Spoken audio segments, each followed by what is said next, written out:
Medak parliament అభ్యర్థి నీలం మధు ముదిరాజన్నకు అధిష్టానం అలాగే రేవంత్ రెడ్డి అన్న నమ్మకం పెట్టి పార్లమెంటు అభ్యర్థిగా నీలం మధు ముదిరాజన్నకు టికెట్ ఇవ్వడం జరిగింది. అలాగే రేవంత్ రెడ్డి అన్న కృతజ్ఞతలు తెలియజేస్తూ మెదక్ పార్లమెంటుకు సంబంధించి అన్ని నియోజకవర్గాల్లో మీరందరూ కూడా నీలం మధు ముదిరాజుకు ఓట్లు వేయాలి. అలాగే తెలంగాణ రాష్ట్రంలో ఒక 55 నుంచి 60 లక్షల మంది ముదిరాజులు ఉన్నారు. కాంగ్రెస్ అధిష్టానం మల్లాని గుర్తించి గత ఎమ్మెల్యే ఎలక్షన్లప్పుడు మనకు టికెట్ ఇవ్వడం జరిగింది. బీఆర్ఎస్ పార్టీ కానీ వేరే పార్టీలు కానీ మల్లాని కనీసం మన గోడు కూడా ఎవరికి చెప్పుకున్నా వినిపించుకోలేదు. కాబట్టి కాంగ్రెస్కు మనం ఎమ్మెల్యే ఎలక్షన్స్ ఎప్పుడైతే మనం ఓట్లు వేసినామో వేసిన తర్వాత ప్రభుత్వం కూడా ఏర్పాటు కావడం జరిగింది. అలాగే ఈ ఎంపీ ఎలక్షన్లో కూడా ఖచ్చితంగా ముదిరాజులందరూ కూడా మెదక్ కాన్స్టిట్యున్సీకి సంబంధించి ప్రతి ఒక్కరు కూడా ఒక సైనికుడిగా ఒక నమ్మకంగా కాంగ్రెస్ పార్టీకి ఓటు వేయాలి, నీలం మధుని గెలిపించాలి. అలాగే మొన్న నారాయణపేట మీటింగ్లో కూడా రేవంత్ రెడ్డి అన్నగారు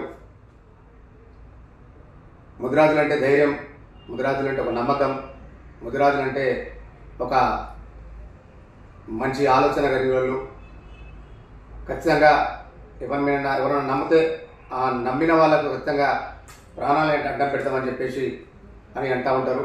అలాగే మనం ఖచ్చితంగా ఇంతకుముందు ఎమ్మెల్యే ఎలక్షన్స్ అప్పుడు మనం ఎట్లయితే ఓట్లు వేసి కాంగ్రెస్ పార్టీకి మనం అండదండగా నిలబడ్డాము, ఈ పార్లమెంటు ఎలక్షన్లో కూడా ఖచ్చితంగా ఒక 13 నుంచి 14 సీట్లు ఖచ్చితంగా గెలిపేయాలని చెప్పేసి నేను మీ అన్నగా, మీ తమ్ముడుగా, మీ ముదిరాజు బిడ్డగా నేను కోరుకున్నా.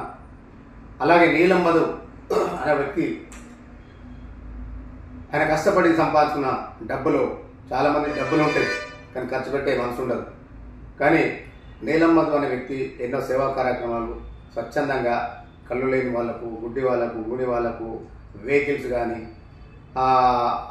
తినడానికి తిరిగిన పొజిషన్లో ఏ పరిస్థితి బాగాలేనప్పుడు కొంతమందికి ఆటోలు కానీ, దాని తర్వాత చాలామంది ఆపరేషన్లకు దాదాపు నాకు తెలిసేసి 100,000 మందికి ఆపరేషన్లకు డబ్బులు కానీ, ఎవరైనా ఇల్లు కాలిపోతే ఇల్లు కానీ, గూడు లేని వాళ్ళ గూడు కానీ, ఆయన సొంత డబ్బులు కొన్ని ఊర్లలో అంటే ఆయన సొంత జేబులకి డబ్బులు పెట్టుకొని ఆటోలు కొనిచ్చి ఆ ఊరికి బస్సు లేకుంటే ఆ ఊర్లో ఈ డ్రైవర్ నేనని పెట్టేసి ఆటోలు కొనిచ్చేసి ఆ వ్యక్తులను తీసుకొచ్చి స్కూల్ దగ్గర ఇచ్చిపెట్టేసి పిల్లల్ని మళ్ళీ తీసుకొని వాళ్ళ ఊర్లో ఇచ్చిపెట్టే దానికి కూడా వెహికల్స్ చాలా ఇప్పించడానికి ఆటోలు. అలాగే దాంతోపాటు అంబేద్కర్ విగ్రహం కానీ, సాకల ఐలమ్మ విగ్రహం కానీ, ఇట్లాంటివి చెప్పుకుంటూ పోతే ఎన్నో ఉన్నాయి.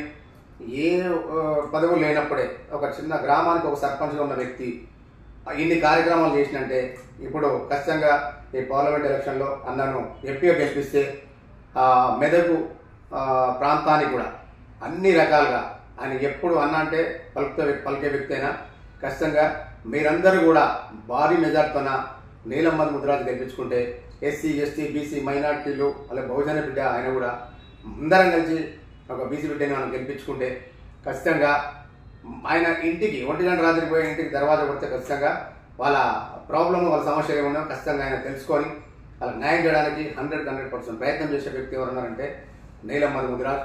ఖచ్చితంగా మీరందరూ కూడా ఆయనని భారీ మెజార్టీతో గెలిపిస్తారని చెప్పి నేను మనస్ఫూర్తిగా కోరుకుంటున్నా. జై కాంగ్రెస్, జై కాంగ్రెస్, జై రేవంత్ అన్న.